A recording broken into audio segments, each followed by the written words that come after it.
大家好，今天多家媒体报道了由乌克兰总统泽连斯基本人宣布的消息。他说，乌克兰在顿涅茨克抓获了2名中国士兵。走到地方，嘣嘣嘣嘣嘣嘣嘣嘣，然后我的 commander， 嘣，然后就，哗，然后就啊，然后我然后他就跟那个。泽连斯基称，这是中国直接或间接卷入战争的一个明确的信号，还要求美国对此事做出反应。看到报道后，我的第一个想法是，泽连斯基想以此来抹黑中国，拉中国下水，污蔑中国直接参与对乌克兰的战争。现在高调宣布这一消息，还特别请求美国对此事做出回应，是想把美国再拉到泽连斯基这边，同时以此来讹诈中国。或者这是泽连斯基的投名状，以便从特朗普那里获得更多好处。这手法你看够阴暗够恶劣的了吧？泽连斯基想以此让全世界以为中国现在直接派兵帮俄罗斯打仗。中国怎么可能派兵参战呢？如果要帮俄罗斯早就帮了，而且提供武器不是更好吗？14亿中国人总有几个想去当雇佣兵，也没什么奇怪的。西方多国不是有好几万雇佣兵帮乌克兰打仗吗？他们就没问题？现在抓住2个中国人就大张旗鼓地搞宣传了，这就是典型的双标，再特么恶心了啊！现在我们来看看德国《时代报》的报道，泽连斯基称在乌克兰东部抓住中国士兵。据乌克兰总统泽连斯基透露，2名中国士兵在乌克兰被捕，据说他们在顿涅茨克为俄罗斯而战。据报道，乌克兰自战争开始以来，首次俘获了2名在俄罗斯一方作战的中国士兵。乌克兰总统泽连斯基在电报上宣布了这一消息。他说，这2名士兵是在乌克兰东部顿涅茨克地区的战斗中被俘的。泽连斯基在基辅对记者们说，共有6名中国士兵在那里卷入了俄方对乌克兰军队的战斗。泽连斯基写道，这些囚犯的文件、银行卡和个人资料被没收。他们目前由乌克兰国内情报部门 SBU 关押。乌克兰总统还公布了一段几秒钟的视频，视频显示一名被俘的中国士兵双手被绑，他没有透露这些囚犯的个人信息。该总统继续说，我已指示乌克兰外交部长立即与北京联系，了解中国打算如何回应。泽连斯基说，似乎又有一个国家加入了俄罗斯一方的战争，他现在期待美国对这件事做出反应。俄罗斯的重要盟友，美国国务院几小时后称2名中国人被抓事件令人不安。俄罗斯外交部发言人塔米布鲁斯表示，中国是俄罗斯在乌克兰战争中的重要盟友，该国供应了俄罗斯继续战争所需的近80%的军民两用产品。此类产品指既可用于民用又可用于军用的产品。布鲁斯进一步表示，俄罗斯和中国这2个核大国之间的合作将进一步加剧全球不稳定，使美国和其他国家变得不那么安全，不那么有保障，不那么繁荣。德国之士点评，我真的很怀疑俄罗斯官方真的是这么说了。大家要知道，实际上中国是不结盟的国家，而且俄罗斯外长怎么会说俄罗斯与中国合作来加剧全球不稳定呢？中国官方的立场历来都是维护全球和平与稳定，所以很可能是德国媒体在散布假新闻，因为至少报道中国时，他们经常是这么干的。好，我们继续往下。迄今为止，人们只知道北朝鲜士兵在战争中被部署在俄罗斯一方，不过根据官方报告，他们主要在俄罗斯库尔斯克地区与在那里的乌克兰部队作战。俄罗斯还从印度、古巴和尼泊尔等国招募雇佣兵。中国是俄罗斯的亲密伙伴，但根据官方声明，北京政府并没有在对乌克兰的战争中提供直接支持。众所周知，俄罗斯武装力量正在使用伊朗制造的无人机攻击乌克兰境内的目标。一个明确的信号，泽连斯基称中国直接或间接卷入战争是一个明确的信号，表明俄罗斯总统弗拉基米尔·普京不想结束战争。美国、欧洲和世界上每一个希望和平的人都有必要做出反应。中国在乌克兰战争中保持中立，并宣布不想用武器支持基辅或莫斯科。然而，自2022年2月战争爆发以来，北京大大加强了与俄罗斯的政治、军事和经济合作。北约成员国指责中国是俄罗斯侵略战争的决定性推动者。迄今为止，关于中国士兵参战的情况还不得而知。好，报道就那么多。接着咱们看看网友评论。第一条评论：普京正在尽一切努力把它变成一场世界大战。继朝鲜之后，中国如今也是对乌克兰战争的积极参与者。请注意，中国也向乌克兰提供了安全保障，以换取乌克兰移交其核武库。其他国家会注意到这一点，而且这也表明口头和书面上的保障并不能真正提供安全。继续往下，他们是字面意义上的中国自由职业者，还是代表北京的安全顾问？再往下，现在我们必须静观中国的反应。英国人和美国人也主动站在乌克兰一边作战，因此并不一定就是中国派兵了。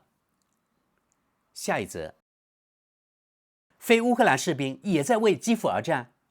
这首先并不是一份报告，但如果中国人是北京派来的，那么各方都会面临很大的问题。继续往下，中国已经在实地研究这种征服战争的具体形式，为几年后入侵台湾做准备。欧洲必须做好准备，将自己与中国隔离开来。最重要的是，停止购买那些可恶的中国汽车。这些汽车可以拍摄、记录和绘制一切，包括关键基础设施。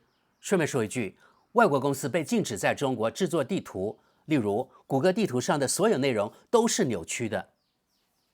再往下，这是所有军队在实战条件下进行训练的理想场所。那里肯定会有足够的法国和英国军人进行分析数据，以改进武器系统。像往常一样，中国当然会否认。下一则，如果一个乌克兰人在中国领土上使用武力，企图将中国部分地区置于第三国控制之下，可能会面临怎样的惩罚？下一则，中国自然不会去乌克兰参战，却被牵涉其中。俄罗斯如今甚至在印度、古巴和尼泊尔招揽雇佣军。难道普京为了拱卫莫斯科周边前线兵力以捉襟见肘？这位自诩的战争狂人正日益显露出败军之将的本相。下一则，中国人为什么不能支持俄罗斯军队？也许他们是志愿军，在乌克兰也部署了许多外国志愿军呢。继续往下，如果能确定他们的身份，他们就是中国军人；否则，他们就是中国雇佣兵，就像乌克兰的国际军团一样。再往下，这位网友找出了德国电视2台关于有300到800名外国雇佣兵在乌克兰的报道。他说，他们德国人应该先擦干自己的屁股。再往下，那里可能有一些朝鲜士兵，但如果只有6名中国士兵，他们可能是雇佣兵。不过，俄乌双方都有外国雇佣兵。下一则，泽连斯基显然想在这里对中国打特朗普牌，否则使用中国志愿雇佣军并不是什么新鲜事。就像乌克兰方面的身经百战的国际志愿军团一样，他们只讲英语。继续往下，欧洲似乎正在成为新的非洲，每个地缘战略大国都将很快在这里发动代理人战争。中国人、伊朗人和朝鲜人正在摧毁欧洲，或者作为欧洲人，我们很快就学会了向其他人展示我们的牙齿，必要时还可以咬人。为什么印度人、巴西人、阿拉伯人、肯尼亚人、加拿大人和澳大利亚人应该把我们视为有吸引力的合作伙伴，而不是一个因殖民主义、法西斯主义和斯大林主义而精神和道德上被削弱的衰落的次大陆半岛？下一则，现在竟然还有这样的事，仿佛一切还不够糟糕。北京支持俄罗斯并不是什么秘密，但如果中国现在也直接参与进来，那将是全新的事态。我甚至不敢去想象其后果。继续往下，到目前为止，听起来不太可信。乌克兰战争给中国政府带来的坏处远大于好处。它扰乱了地缘政治格局，分散了中国的发展方向，并对经济产生了影响。从中国的角度来看，参与进来根本没有任何意义。此外，中国官媒始终以中立甚至负面的态度报道俄罗斯的袭击。我宁愿等待有效的证据和中立的调查。